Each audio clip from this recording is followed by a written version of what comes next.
எல்லாருக்கும் ஒரே மாதிரி தான் பண்ணுறேன்னு சொல்ல, அது உண்மையிலே கமல்ஹாசனுக்கு மட்டும் கொஞ்சம் எக்ஸ்ட்ரா. அது ஆல்ரெடி சொல்லியிருக்கேன் நான். அந்த சிஎம் முன்னாலேயே அதை நான் பதிவு பண்ணுறேன். கமலுக்கு தான் அவர் கொஞ்சம் ரொம்ப ஜாஸ்தி. இது ஒன்றும் இல்லைங்க. வீதியில் மான் போல் வந்தவனை யார் அடித்தாரோ உன்னை யார் அடித்தா, அவர் மட்டும் பாட்டு 1000 பேர் அப்படியே கண்ணில் அழுதுருவீங்க. ஒவ்வொரு பாட்டும் அந்த மாதிரி ஒரு பாட்டு. சரி, அந்த மாதிரி இந்த இளையராஜா அந்த மாதிரி ஒரு கொடிக்கட்டி பிறந்தார். மியூசிக் இருக்கிற பவரை நீங்கள் பார்த்தீங்க. கமல்ஹாசன் சும்மா ஒரு 4 வரி பாடினாங்க. அந்த 4 வரியும் ஒன்று தான், நான் இவ்வளோ பேசினதும் ஒன்று தான். அதுதான் அந்த மியூசிக்கோட பவர்.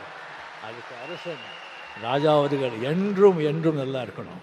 நீங்கள் நண்பர், உங்கள் கூட அத்தனை வருஷங்கள் அத்தனை நடந்திருக்கு. நம்ம பழகணுங்கிறதே நமக்கு மிகப்பெரிய பாக்கியம். தயவு செஞ்சு உங்கள் ஆடியோ பயோகிராஃபி, உங்கள் சுயசரிதியை படமாக எவ்வளோ சீக்கிரம் முடியுமோ அவ்வளோ சீக்கிரம் ரிலீஸ் பண்ணுங்கள். நாம் எல்லோரும் பார்க்குறதுக்கு அவலாக இருக்கும். என்னை விட்டால் நானே ஸ்கிரிப்ட் எழுதி கொடுக்குறேன். நன்றி, வணக்கம்.